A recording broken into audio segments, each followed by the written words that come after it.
자, 금요 칼럼 하겠습니다. 지금 윤석열 지지율이 지난주에 이제 비슷비슷해졌다가 이번 주에 뒤처지기 시작합니다.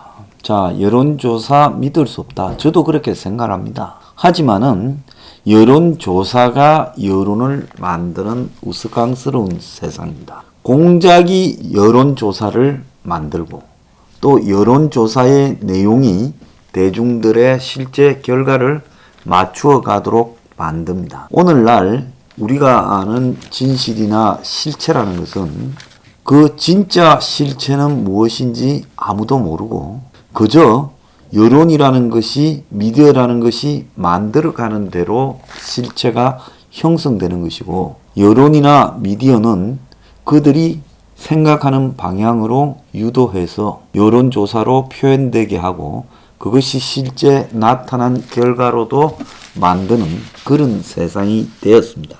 그렇기 때문에 이런 부분들을 억울하다라거나 이런 부분들을 잘못이다라고 100번 이야기해봤자 그거는 버스 지나가고 난 뒤에 손 흔드는 격이다. 결국 그 기결점은 뭘로 되느냐? 부정선거라고 되는 겁니다.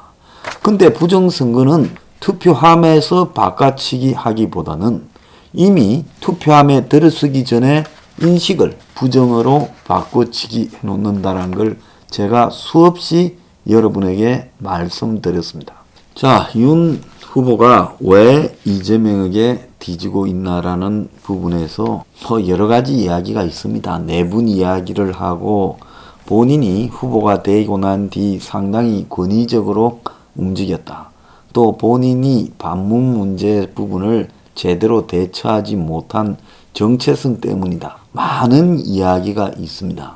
그러면 한번 봅시다.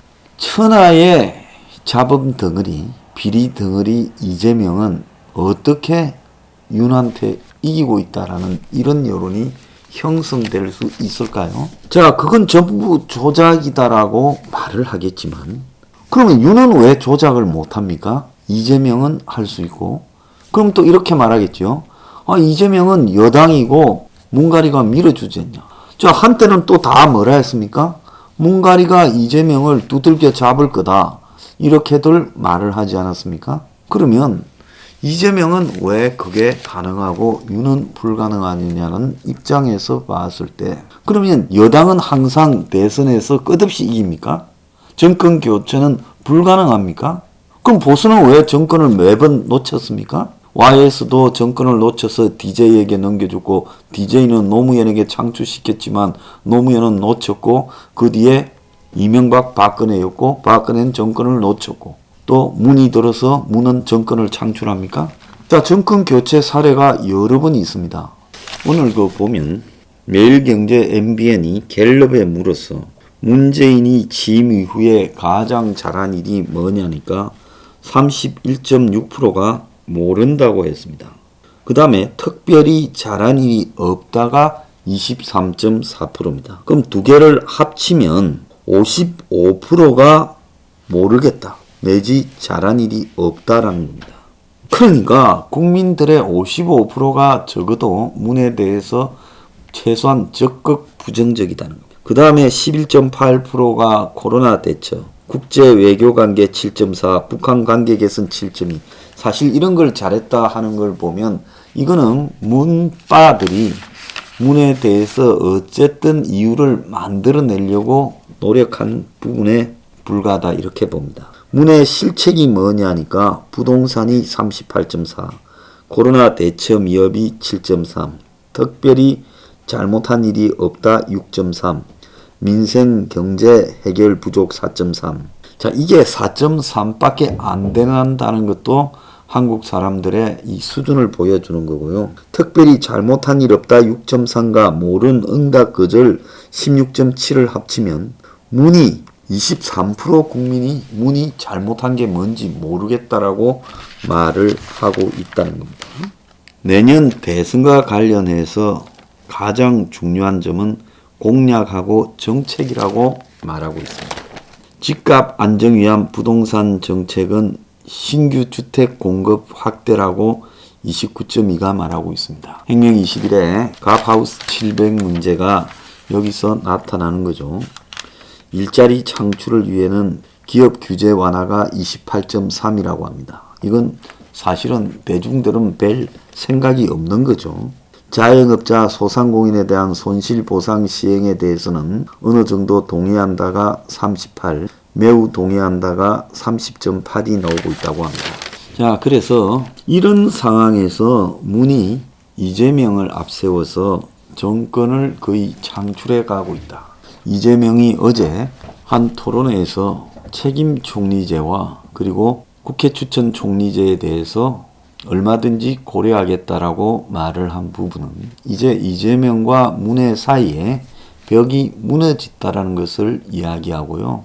문이 일찌감치 이제 이재명을 택해서 밀고 가겠다라는 결론을 내린 걸로 보입니다.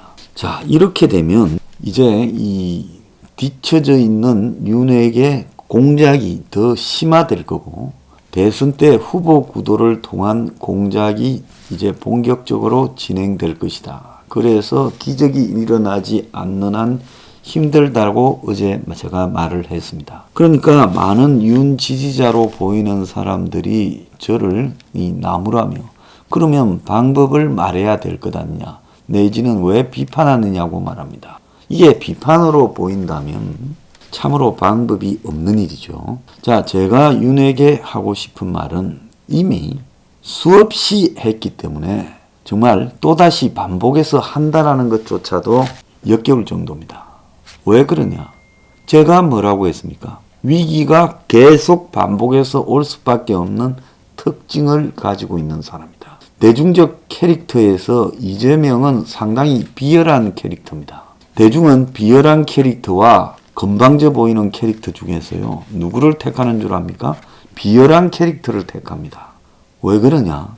대중은 저 사람이 거짓인 줄 알지만 자기 앞에서 비열하게 말하고 비열하게 사과하고 그냥 90도로 절을 하고 내 잘못이다 내 잘못이다 내 잘못이다 하고 반복해서 말하고 뻔뻔하게 사실도 잡아떼우면서 또 한편으로는 자신의 잘못은 교묘하게 비틀어서 왜곡시키고 또 상대의 잘못은 아주 크게 만들어서 공격하는 그런 부분에 탁월한 능력을 가졌는데 윤은 그런 세부적인 디테일에 있어서도 이재명의 비열한 기술을 따라가지 못하고 가만히 보면 뭔가를 속에서 사과하는 것도 억지로 하는 듯이 보이고 뭔가 정말 한번 대면 보자라고 속에 담고 있는 듯이 보입니다. 그러니까 대중 입장에서 봤을 때 윤은 그야말로 뻣뻣한 고위 관료처럼 보이고 이재명은 대중에게 살살거리면서 비열한 눈웃음을 치는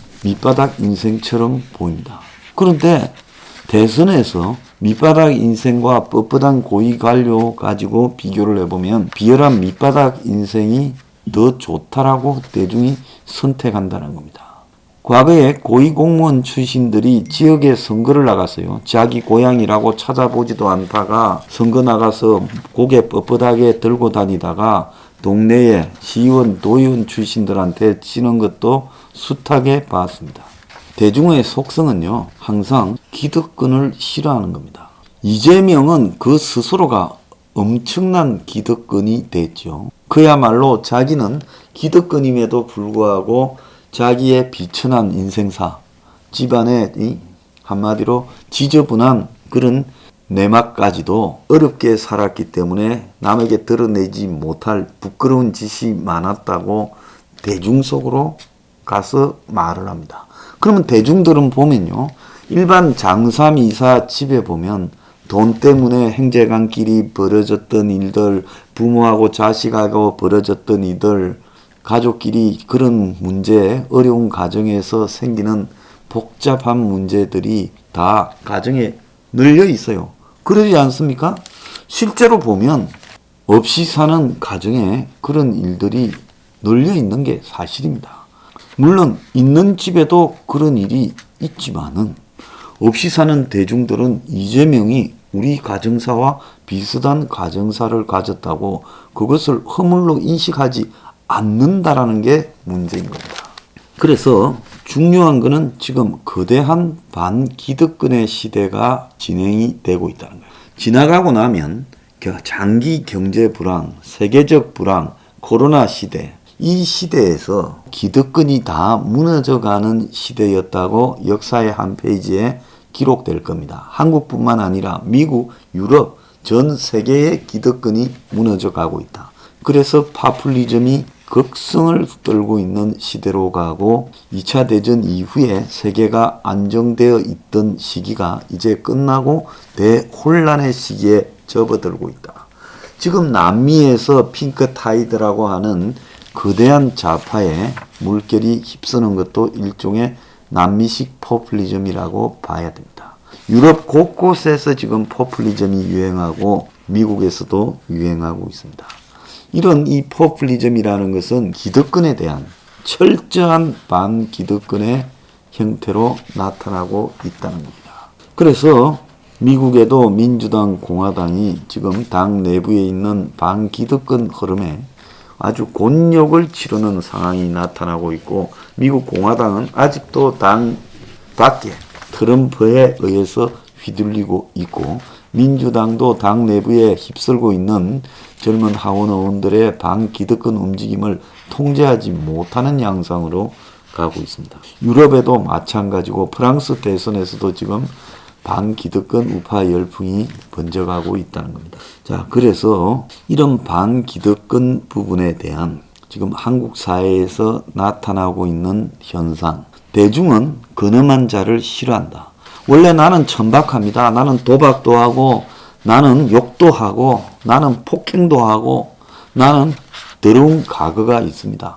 그렇지만은 세상을 한번 뒤집어 보겠다고 말을 하는 이재명이 기득권으로 살아와서 기득권으로 대선에 나선 윤석열에 대한 부분보다 먹혀들 가능성이 훨씬 크다는 겁니다. 그냥 적당히 선거를 치르는 게 아니라 나름 좌파들은 이런 반기득권의 시대를 이해하면서 선거를 치르고 있다는 겁니다. 그래서 제가 윤석열 후보한테 여러 차례 입이 아플 정도로 경고했습니다. 반기득권 부분에 대해서 철저하게 대중 속으로, 서민 속으로 뿌리를 내리지 않으면 한순간에 여러 가지 공작이나 역풍에 휩쓸려서 끝나버릴 수 있다라는 이야기를 많이 했습니다.